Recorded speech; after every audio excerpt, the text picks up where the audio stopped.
Firstly, do you have low self-esteem? Let's look at the definition, shall we?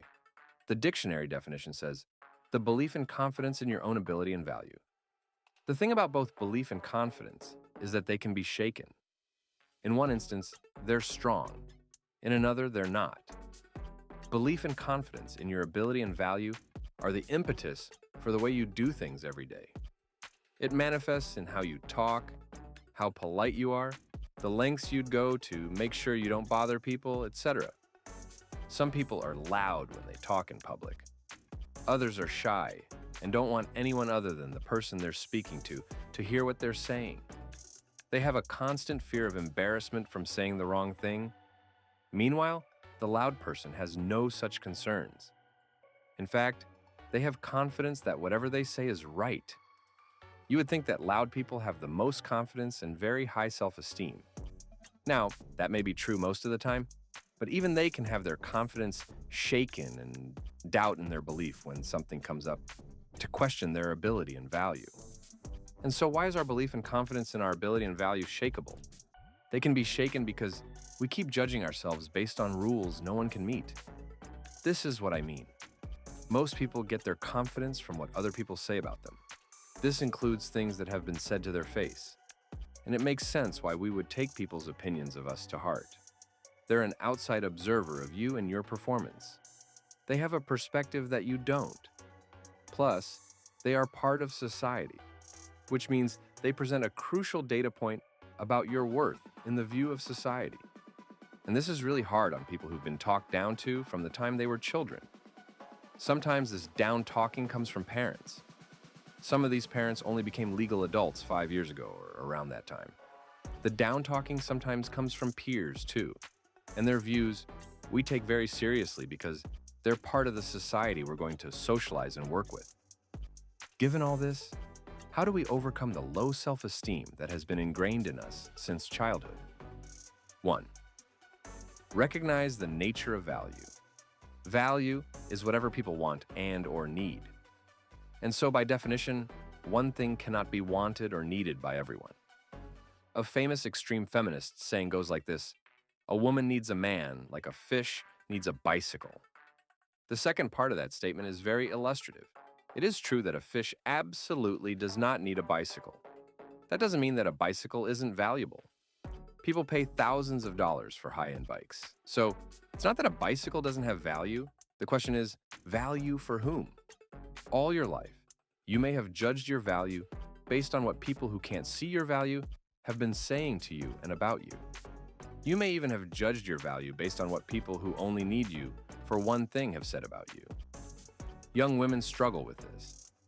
Too many have judged their self-worth based on how much they can make themselves sexually attractive to men and boys. They make a mistake we all tend to make, which is that we think when someone shows they value one thing about us, they should value the whole of us.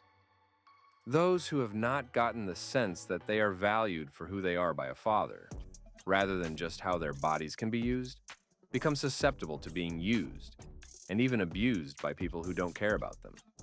In which case, they're terrified of not appearing attractive, because they're afraid that if they lose that, they will be discarded. This is because, deep down, they know that they're not truly desired for much more than their bodies. This truth they know instinctively becomes a belief. They believe that the only thing keeping any male interested in giving them attention has to be their body. But that attention is still so important. Attention is the sign that they matter. It's a sign to them that whatever true love doesn't exist now can be developed. You are not valuable to everyone. No one is. You shouldn't want to be either, because that means you have your own place to focus your talents, your own interests in life, your own people to love. If someone can't see your value, that's fine. You're looking to the wrong person for that moment. Your value is still there. It hasn't gone anywhere, despite how people are treating you. 2. Some people treat what they don't value horribly. It's important to remember that not everyone who treats you horribly has ill intent. For some people, it's how they deal with their own insecurities. That said, there's a sad truth in life that you have to wake up to. People can be mean, especially to what they think doesn't have value. People who don't find value in you have the habit of treating you horribly. They're wrong to do that, but they do it regardless.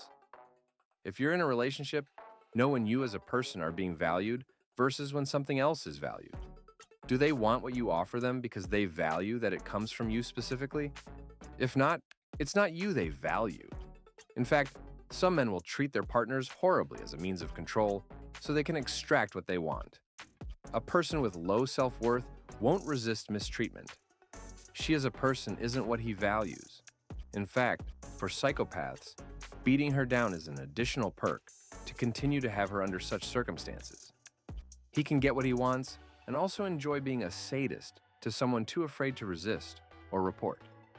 It's important that any woman in this situation realizes the differences between her as a person and whatever he's getting from her. If he's treating you horribly, as though he's much more important than you, then you know that you're not in a romantic relationship. The same goes for men in verbally and physically abusive relationships.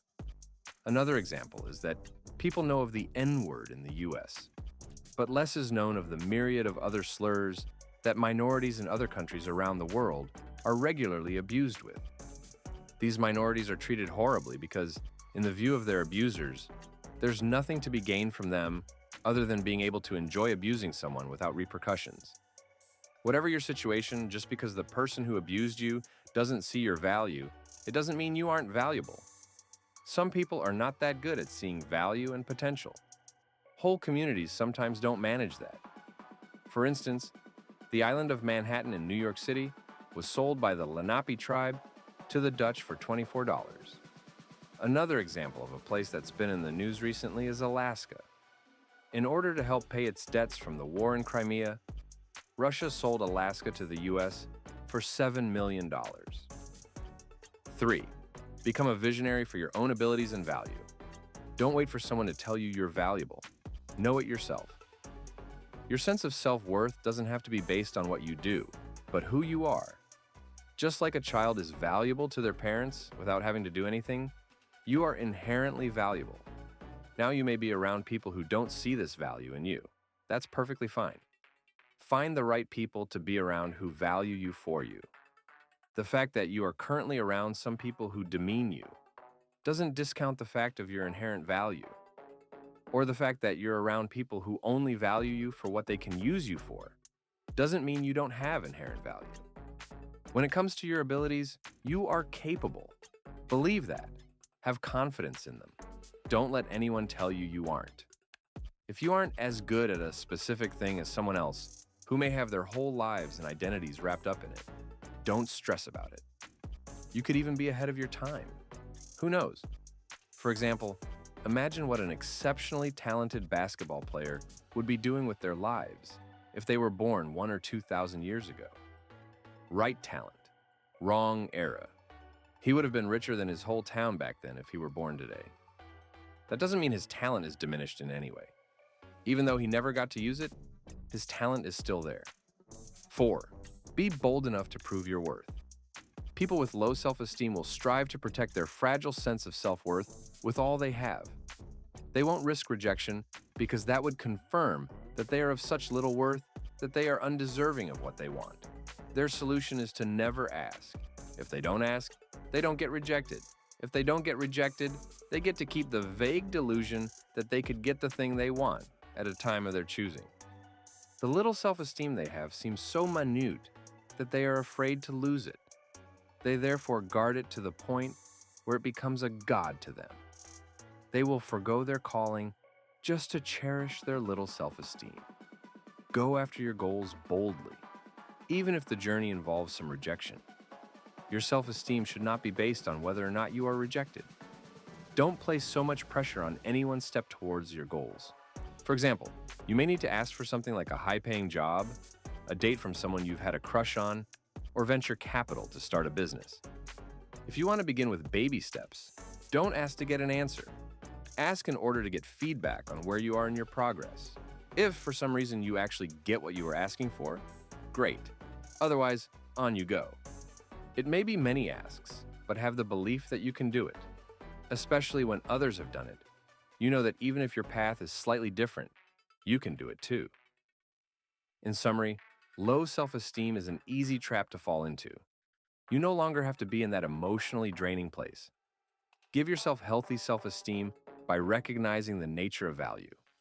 That is, it's dependent on who's able to see and appreciate it. The fact that someone doesn't see it, or even sees it but still chooses to abuse it, doesn't mean that your value isn't still there. Secondly, some people are just horrible with people they don't value. They just exist. Their abuse shouldn't shake your confidence in who you are. Thirdly, don't wait for others to confirm your value. Recognize it yourself and appreciate it. And lastly, be bold enough to prove your worth. If this content was helpful to you, it might be helpful to someone else. Leave a like and comment. Also, subscribe for more content like this.